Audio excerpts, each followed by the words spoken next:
সেই থাবার জবাবের অংশ হিসেবে শহীদ রাষ্ট্রপতি জিয়াউর রহমান কালুরঘাট ভোটার কেন্দ্র থেকে স্বাধীনতা যুদ্ধের ডাক দিয়েছেন। আমি গভীর শ্রদ্ধা ভরে স্মরণ করছি স্বাধীনতার ঘোষক শহীদ রাষ্ট্রপতি জিয়াউর রহমানকে। আমি গভীর শ্রদ্ধা ভরে স্মরণ করছি ৩০ লক্ষ শহীদের আত্মবলিদানে। আমি গভীরভাবে শ্রদ্ধা করছি ২ লক্ষ সম্ভ্রম হারা মা বোনদেরকে, যাদের সম্ভ্রমের বিনিময়ে আমরা পেয়েছি একটি স্বাধীন দেশ, একটি পতাকা। এই উপস্থিতি, আমরা মুক্তিযোদ্ধাদেরকে সম্বর্ধনা দিচ্ছি।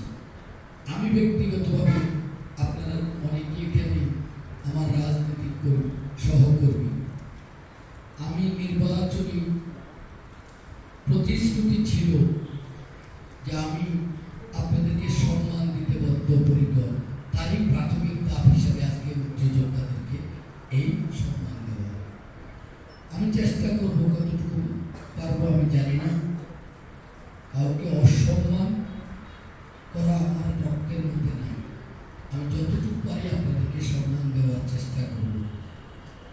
এটা প্রকৃত হকদার যারা আপনারা এই দেশটা আমাদেরকে দিয়েছেন, আপনাদেরকে দিয়ে শুরু, আপনাদের পরবর্তী প্রজন্ম পর্যন্ত আমি চেষ্টা করব আপনাদেরকে সম্মান দেওয়ার জন্য।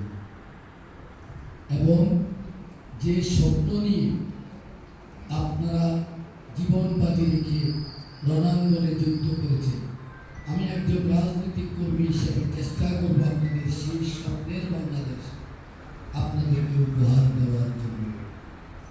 আপনারা সাম্য এবং মানবতার জন্য যুদ্ধ করেছেন, আপনারা গণতন্ত্রের জন্য যুদ্ধ করেছেন, আপনারা মৌলিক অধিকারের জন্য যুদ্ধ করেছেন, আপনারা বৈষম্যের বিরুদ্ধে যুদ্ধ করেছেন। কিন্তু আজকে ৫৫ বছর পরেও বিভিন্ন সময়, বিভিন্ন রঙে, বিভিন্ন রঙে আপনাদের সেই স্বপ্ন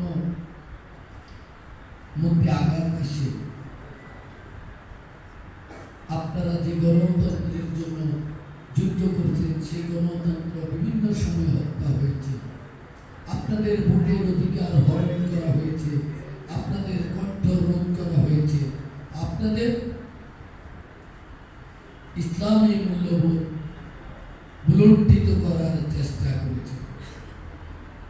আমি আপনাদের পাশাপাশি যারা আজকে গণতন্ত্রের আন্দোলনে বিগত ১৭ বছর আহত হয়েছে, নিহত হয়েছে, তাদের প্রতিও আমি সম্মান প্রদর্শন করছি।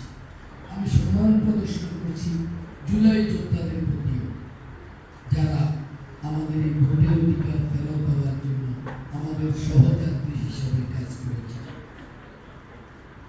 সর্বোপরি আমরা আপনাদের স্বপ্নের যে বাংলাদেশ, সেই বাংলাদেশ বিনির্মাণে যার যার অবস্থান থেকে আমরা কাজ করে যাচ্ছি। এটা আমাদের উপজেলা প্রশাসন এত সুন্দর গুছালো একটি অনুষ্ঠান উপহার দিয়েছে।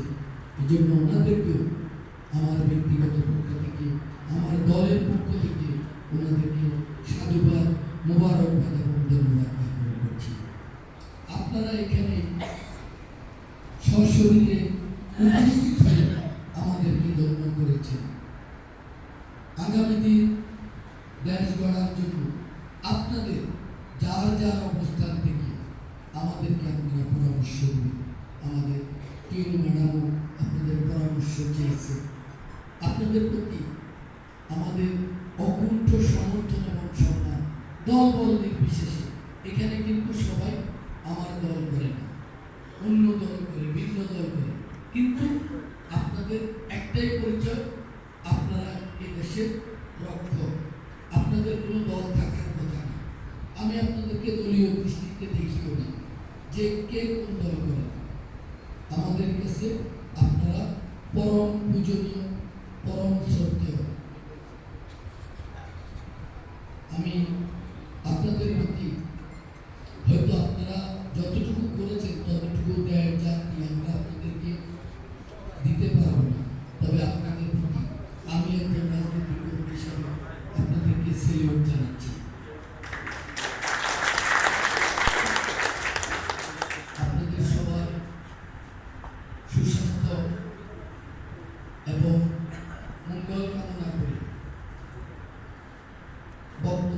দীর্ঘায়িত করবো না, কারণ আপনাদের সাথে আমার মাঝে মাঝে দেখা হবে হাটে ঘাটে মাঠে চা দোকানে বিভিন্ন সামাজিক কর্মকাণ্ডে, তখন আপনাদের সাথে বিস্তারিত কথা বলবো।